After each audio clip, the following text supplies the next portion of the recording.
South India shopping mall, the wedding మంత్ర, సరికొత్త wedding collection, south India shopping mall.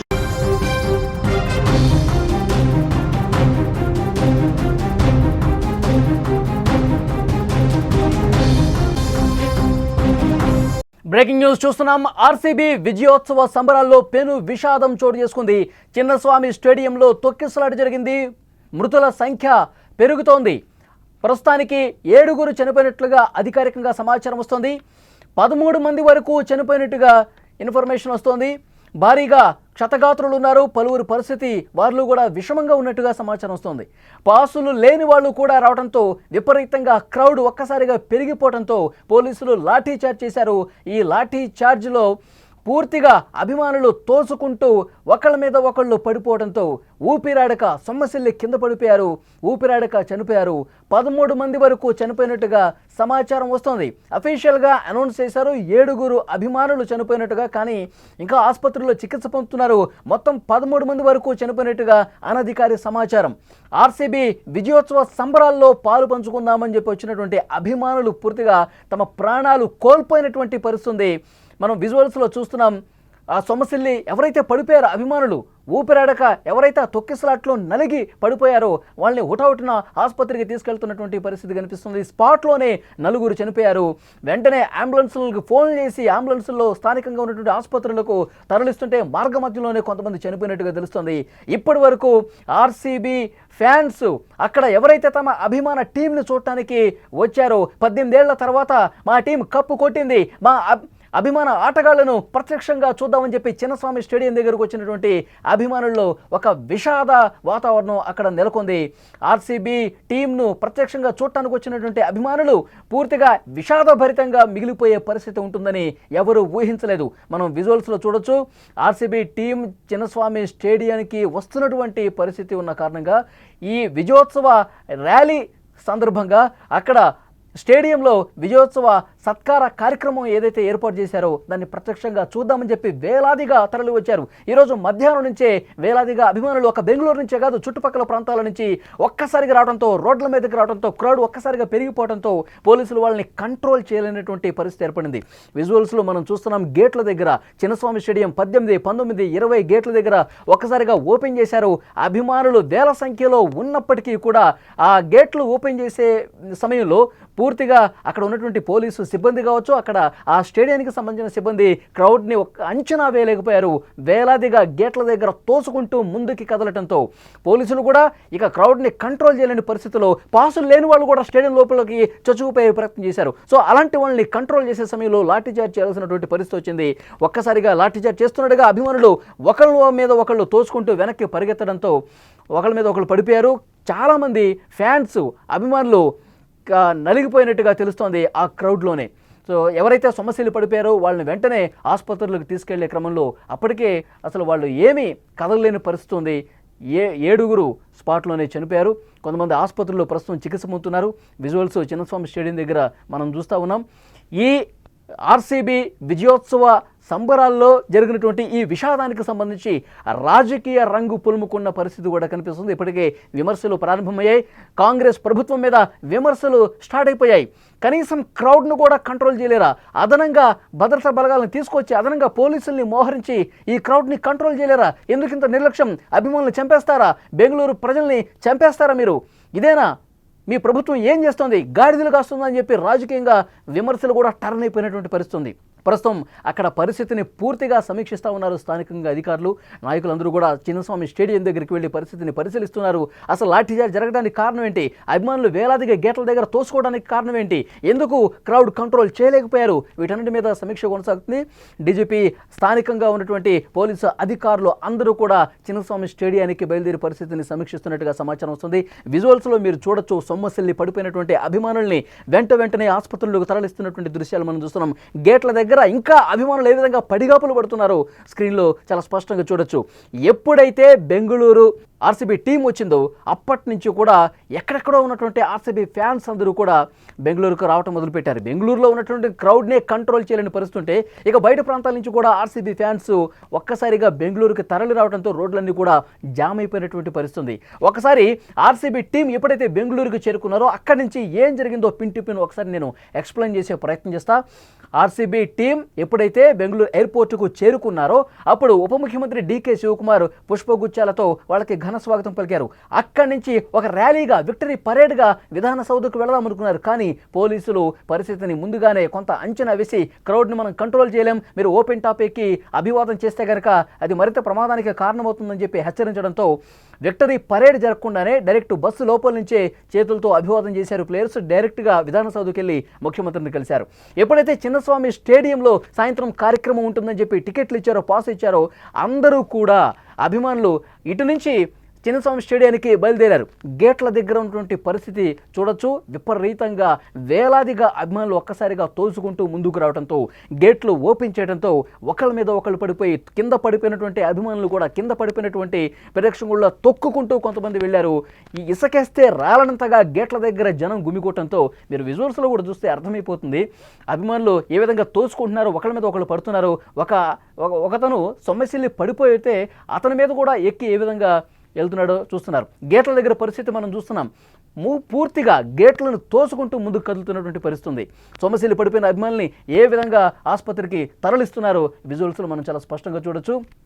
18 సంవత్సరాల తర్వాత IPL trophy గెలుచుకొని RCB సంబరాలు చేసుకుంటున్న సమయంలో ఇంత పెను విషాదాన్ని ఎవరూ కూడా ఊహించలేదు. తమ అభిమాన ప్లేయర్స్ని చూద్దామని చెప్పి ఎప్పుడైతే అభిమానులు వేలాదిగా తరలి వచ్చారో ఈ సాయంత్రం ఆ విజయోత్సవ వేడుకను 18 సంవత్సరాల కలను దాన్ని ప్రత్యక్షంగా చూద్దాం, అభిమానుల్ని ప్రత్యక్షంగా చూద్దాము అని చెప్పి వచ్చినటువంటి అభిమానులకు పెను విషాదం మిగిలింది. అభిమానం పూర్తిగా తీవ్ర విషాదంలోకి నెట్టివేసినటువంటి పరిస్థితుంది. ఇప్పటివరకు అధికారికంగా 7 చనిపోయినట్లుగా సమాచారం వస్తుంది. అధికారికంగా ప్రకటన కూడా చేశారు. ఇంకా మృతుల సంఖ్య పెరిగే అవకాశం కనిపిస్తోంది. అనధికారికంగా 13 మంది వరకు చనిపోయినట్టుగా సమాచారం వస్తోంది.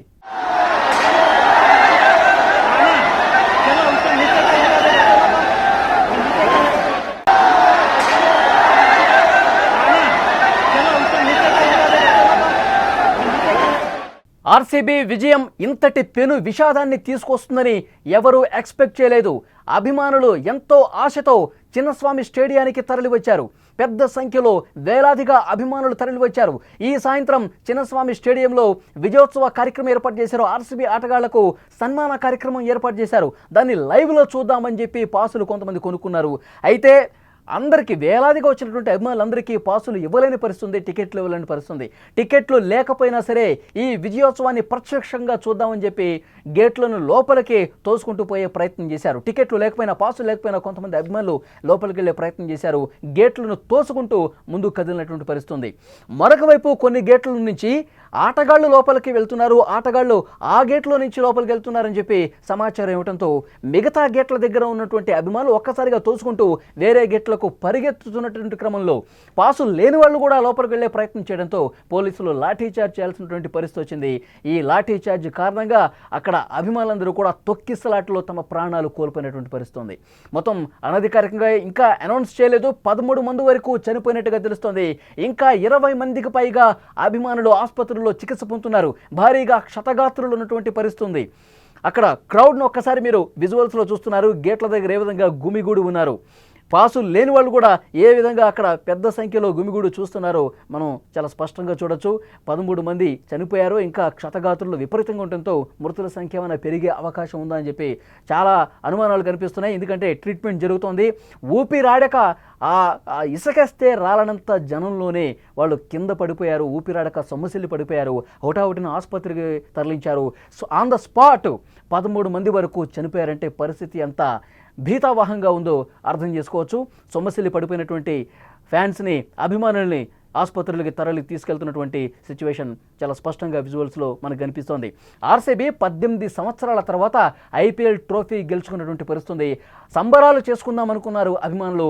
ఎప్పుడైతే కప్పు కొట్టిందో ఆర్సీబీ, ఎప్పుడైతే నిన్న పంజాబ్ మీద ఘన విజయం సాధించిందో అప్పటి నుంచి కూడా రాత్రి నుంచే బాణసంచ పేలుస్తూ వీధుల్లోకి వచ్చి డ్యాన్సులు చేస్తూ మా కోహ్లీ కప్పు కొట్టాడు, 18 ఏళ్ల కళ నిరీక్షణ ఏదైతే వెయిట్ చేశామో దానికి మంచి విజయంతో ముగింపు పలికారు. ఘన విజయంతో మనం 18 ఏళ్ల తర్వాత కప్పు కొట్టాం అని చెప్పి కోహ్లీ అభిమానులు రోడ్ల మీదకి వచ్చారు. హైదరాబాద్ కావచ్చు, బెంగళూరు కావచ్చు, ముంబై కావచ్చు, మెట్రో సిటీస్ మొత్తం కూడా రోడ్ల మీద జామ్ అయిపోయినటువంటి పరిస్థితుంది. రాత్రి నుంచే ఈ సంబరాలు అంబరాన్ని అంటున్న పరిస్థితుంది. టీం ల్యాండ్ అయిన తర్వాత ఆ టీం రోడ్ల మీద విక్టరీ పరేడ్ చేద్దాం అనుకున్నారు. కానీ రాత్రి నుంచే బెంగళూరుకు అభిమానులు విపరీతంగా పోటెత్తడంతో అభిమానుల్ని కంట్రోల్ చేయటం బెంగళూరు పోలీసులకు వీలు పడలేదు, సాధ్యం కాలేదు. రోడ్లు పూర్తిగా జామ్ అయిపోయినాయి. ఎయిర్పోర్ట్ నుంచి విధాన సౌధ నుంచి చిన్నస్వామి స్టేడియం ఈ మార్గాల్లో సాధారణ ప్రజానీకం ఎవరు రోడ్ల మీదకి రావద్దు, విక్టరీ పరేడ్ జరుగుతుంది, అభిమానులు విపరీతంగా తరలి వస్తున్నారు, ఈ రోడ్లు బ్లాక్ అయిపోయి ఉన్నాయి, ఇటువైపు రావద్దని చెప్పారు. ముందుగానే సూచన చేసినటువంటి పరిస్థితుంది. కానీ పోలీసులు కూడా ఊహించినంతగా పోలీసులు అసలు ఎక్స్పెక్ట్ చేయలేదు ఇంత వేలాదిగా క్రౌడ్స్ వస్తారని, ఆర్సీబీ ఫ్యాన్స్ వస్తారని. ఇక చిన్నస్వామి స్టేడియం దగ్గర కార్యక్రమం తెలుసుకొని చిన్నస్వామి స్టేడియం గేట్ల దగ్గర గంటల కొద్దీ నిరీక్షించారు. కోహ్లీని, ఇతర ఆటగాళ్లను ప్రత్యక్షంగా చూద్దాం, ఈ విజయోత్సవ సంబరాల్లో మనం భాగస్వాములు అవుదామని చెప్పి వచ్చారు. అయితే పోలీసులు కంట్రోల్ చేయలేకపోయారా, లేదంటే ఇంత క్రౌడ్ వస్తుందని చెప్పి ముందుగా ఊహించలేక అదనంగా బలగాల్ని మోహరించలేకపోయారా? తప్పు జరిగిపోయింది. అభిమానులు చనిపోయారు. 7 అభిమానులు ప్రస్తుతం అధికారికంగా చనిపోయినట్టుగా తెలుస్తోంది. మరికొంతమంది ఆసుపత్రుల్లో చికిత్స పొందుతున్నారు. అనఫీషియల్గా, అనధికారికంగా 13 మంది వరకు చనిపోయినట్టుగా తెలుస్తోంది. సొమ్మసిల్లి పడిపోయినటువంటి వాళ్ళ సంఖ్య ఎక్కువగా ఉంది, క్షతగాత్రుల సంఖ్య ఎక్కువగా ఉంది. ఈ మృతుల సంఖ్య పెరుగుతుందా అన్న ఒక భయం కూడా చాలా మందిలో కనిపిస్తోంది. చిన్నస్వామి స్టేడియం వద్ద విషాద ఛాయలు అలుముకున్న ఒక భీతావహ వాతావరణం కనిపిస్తోంది. తోటి ప్రేక్షకులు ఇలా సొమ్మసిల్లి పడిపోవడంతో అక్కడ ఉన్న వాళ్ళందరూ కూడా షాక్కి గురైనటువంటి పరిస్థితి. ఈ అభిమానం ప్రాణాలు తీసే పరిస్థితి వస్తుందని చెప్పి ఎవరూ కూడా ఊహించలేదు. అంత తీవ్రమైనటువంటి తొక్కిసలాటలో ఊపిరాడక అభిమానులు చనిపోవడంతో ప్రభుత్వాలు నష్ట నివారణ చర్యలు తీసుకుంటున్నాయి. ఇంకా అదనపు బలగాలను అక్కడ మోహరించి పరిస్థితిని కంట్రోల్ చేసే పరిస్థితి వస్తుంది. అయితే ఈ సాయంత్రం ఏదైతే కార్యక్రమం పెట్టుకున్నారో, అభిమాన ఆటగాళ్లకు సత్కార కార్యక్రమం ఏదైతే పెట్టుకున్నారో దాన్ని నిలుపుదల చేయాలని ఆదేశాలు మరి కాసేపట్లో వచ్చే అవకాశం ఉన్నట్టుగా సమాచారం వస్తుంది. ఎందుకంటే 18 ఏళ్ల తర్వాత కప్పు కొట్టిన నేపథ్యంలో ఒక భారీ కార్యక్రమాన్ని చిన్నస్వామి స్టేడియంలో ఏర్పాటు చేశారు. అది చూడటం కోసమే అభిమానులు వచ్చారు. ఈ పెను విషాదం జరిగినటువంటి సమయంలో ఈ కార్యక్రమం నిర్వహించకూడదు, ఆపు చేయండి అని చెప్పి ప్రభుత్వం నుంచి మరి కాసేపట్లో ఆదేశాలు కూడా వచ్చే అవకాశం కనిపిస్తుంది. అయితే రాజకీయంగా కూడా విమర్శలు కాంగ్రెస్ ప్రభుత్వం మీద వస్తున్నటువంటి పరిస్థితి ఉంది. ఇంత పెద్ద సంఖ్యలో అభిమానులు వస్తారని మీరు ఎందుకు ఎక్స్పెక్ట్ చేయలేకపోయారు? అదనంగా బలగాలను ఎందుకు మోహరించలేకపోయారు? క్రౌడ్ కంట్రోల్ ఎందుకు చేయలేకపోయారని చెప్పి కాంగ్రెస్ ప్రభుత్వాన్ని ప్రతిపక్ష పార్టీలు తీవ్రంగా దుమ్మెత్తి పోస్తున్నటువంటి పరిస్థితి ఉంది. 13 మంది అభిమానులు ఇప్పటి వరకు చనిపోయారంటే ఇంకా సొమ్మసిల్లిపోయి ఆసుపత్రుల్లో చికిత్స పొందుతున్న వాళ్ళ సంఖ్య ఇంకా భారీగా పెరుగుతుందంటే ఏం చేస్తున్నారు పోలీసులు? గాడిదలుగా వస్తున్నారా అంటూ విమర్శలు ఎక్కువ అవుతున్నటువంటి పరిస్థితి ఉంది. అక్కడ అభిమానుల నుంచి, ప్రేక్షకుల నుంచి కూడా తీవ్రంగా పోలీసు అధికార యంత్రాంగం మీద, ప్రభుత్వం మీద విమర్శలు చేస్తున్నటువంటి పరిస్థితి ఉంది. ఇంత పెద్ద కార్యక్రమం జరుగుతున్నప్పుడు, ఇంత వేలాదిగా అభిమానులు రోడ్ల మీదకి వస్తున్నప్పుడు ఎందుకు కంట్రోల్ చేయలేకపోయారు? నష్ట నివారణ చర్యలు ఎందుకు తీసుకోలేకపోయారు? ఇవన్నీ కూడా క్వశ్చన్స్ రైజ్ చేస్తున్నటువంటి పరిస్థితి ఉంది. సో ఈ పెను విషాదం రాజకీయ రంగు కూడా పొలుముకున్నటువంటి పరిస్థితి ఉంది. అభిమానులు ఎవరైతే సొమ్మసిల్లి పడిపోయారో వాళ్ళందరినీ కూడా హుటాహుటిన ఆసుపత్రులకు తీసుకెళ్తున్నటువంటి దృశ్యాలు మనం స్క్రీన్ మీద చూస్తున్నాం.